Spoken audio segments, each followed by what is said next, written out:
We are the people we spend time with. They say we're the average of the 5 people we spend the most time with, because who you are is who you become. And from a neurological standpoint, it's true because we have these mirror neurons that are your imitation cells that, it's why children learn something so quickly. They don't even listen. They just do what people do. You are who you spend time with.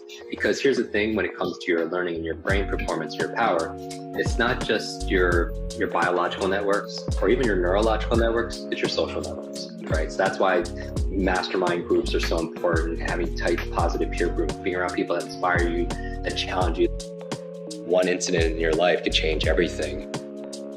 I was in kindergarten and there was this noise outside the window and the teacher says, "Wow, there are fire trucks outside." And I remember I just lit up because I felt like they were real life superheroes.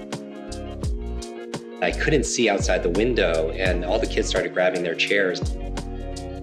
And I grabbed my chair and I was so excited and I bring it over to the windowsill and there's this big iron grate radiator dividing the window. I remember when I finally got to see my heroes, my face lit up.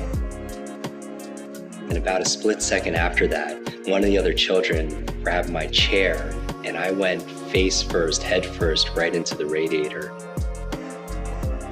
I was bleeding and I was rushed to the hospital. My mother said I was never the same after that. I had these learning difficulties, very challenged focus. My concentration was really compromised. I had a very poor memory. I couldn't retain information. I wouldn't be able to read like the other kids. And then I didn't know what was wrong with me. It actually took me an extra 3 to 4 years just to learn how to read. And I actually taught myself how to read by reading comic books late at night. And my favorite superheroes growing up actually were the X-Men because they didn't fit in. They were the mutants, they were the outcasts. And I felt growing up with these learning challenges that I didn't fit in. And I felt like I was one of those people without the superpowers. When I found out the X-Men School for the Gifted run by Professor X, Charles Xavier, actually resided right there in Westchester, New York, and that's where I lived. And so I remember every weekend when I was about 8 or 9 years old, I would ride my bicycle around my neighborhood and I wanted to find that school because I wanted to run away. I wanted to run away to find my school, to find my superpowers, to find my super friends. And really, I remember a defining moment when I was 9 years old. I remember that a teacher was talking to another adult thinking I wasn't paying attention or maybe thinking that I wasn't smart enough to understand what she was saying. And she pointed right at me and said, "That is the boy with the broken brain." And I remember how hard that hit me. Children understand more than you think that they understand. And I remember always referring back to that moment all through school. Whenever I didn't do well, I was like, oh, it's because, I'm broken. It's because I'm different. It's because my mind doesn't work like everybody else's does.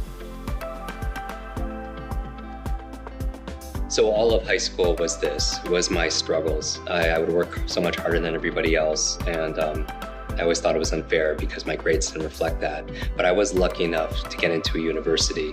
And I remember freshman year, I took all these classes ready to achieve, and I actually did worse. And things got even more difficult for me. And I was ready to quit school because I didn't have the money as it was to go to college. And I didn't want to waste that and waste time. And so when I told that to my friend was like, "Jim, before you quit school and tell your parents that you're leaving, why don't you come with me this weekend? I'm going to visit my family this weekend. Just get some time away, get some perspective." So I agreed to go there. And I remember right before dinner, his father was walking me around his property, and they're pretty well-to-do. And he asked me this very innocent question, which is the worst question that you could ask me at this time.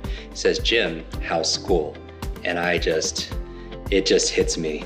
I start crying and bawling right in front of this complete stranger. And I tell him that my whole story, how I have a brain injury and I don't learn like everybody else. And I'm the boy with the broken brain and school is just not for me. And then he says, "Jim, stop for a minute." And he looks me right in the eyes and asks me this question. He says, "Jim, why are you in school? Why are you in school? What do you want to be? What do you want to do? What do you want to have? What do you want to share?" And honestly, I've never thought about that before. I start to answer him, he says, "Stop." and he pulls out from his back pocket a diary, like a journal, and he tears out a few sheets and he hands them to me, and he makes me write down my answers of who I want to be, what I want to do, what I want to have, what I want to share with the world. And I don't know how much time went by, but when I was done, I start folding up the sheets of paper to put in my pocket, and he grabs them right out of my hand. And I'm freaking out because I wasn't expecting anyone to see like my dreams and my fantasies, right? My goals. And he starts reading them to himself. When he's done, I don't know how much time went by, but he looks at me, he says, "Jim, you are this close to every single thing on that list." And I'm just thinking, he spreads his fingers about a foot apart. And I'm thinking, there's no way. Give me 10 lifetimes, I'm not gonna crack that list. And he takes his fingers and he puts them to the side of my head, my temple right here, meaning that between my ears is the key, it's my mind, it's my brain. And he walks me into a room of his home, and it's wall to wall, ceiling to floor, covered in books. And I start looking at the title of these books, and they're these biographies of incredible men and women throughout history, and some very early personal growth books. Norman Vincent Peale, The Power of Positive Thinking, The Magic of Thinking Big, Psycho-Cybernetics, right? Think and Grow Rich, all these books on mindset, the power of the mind. And he says, "Jim, I want you to read one of these books a week." And I'm thinking, have you not heard anything I've said? I have all these learning difficulties and all these learning problems. I have so much schoolwork to do. We have midterms. And he says, "Stop." He's like, "Jim, don't let school get in the way of your education." But I said, that's really good insight, but I really can't do it. I don't want to promise this and break my promise. And a very smart man, what he does is he reaches into his pocket and he pulls out my goals, my dreams, my bucket list, if you will. And this time he starts reading every single one of my goals, all my dreams out loud. And something about hearing like your dreams coming from a stranger's voice, incanted out into the universe, it shook my heart, it shook my spirit, my soul, something fierce. So I commit to reading one book a week with that leverage and motivation. And fast forward, now I'm at school and I have a pile of books that I have to read for school and a pile of books that I want to read, that I promised to read for my life. And I can't even keep up with one of those piles. And then I saw the mug of tea, and on it had an incredible genius named Albert Einstein. And it had a quote there that said, "The same level of thinking that's created the problem won't solve the problem." And it made me ask a new question. It made me ask this question like, what's my problem? And I came up with this answer saying, well, I'm a real slow learner. I learn very slowly. I have a very slow brain. Well, how do I think differently about it? Well, maybe I can learn how to learn faster, right? Learn how to learn. And another part of me woke up thinking there has to be a better way.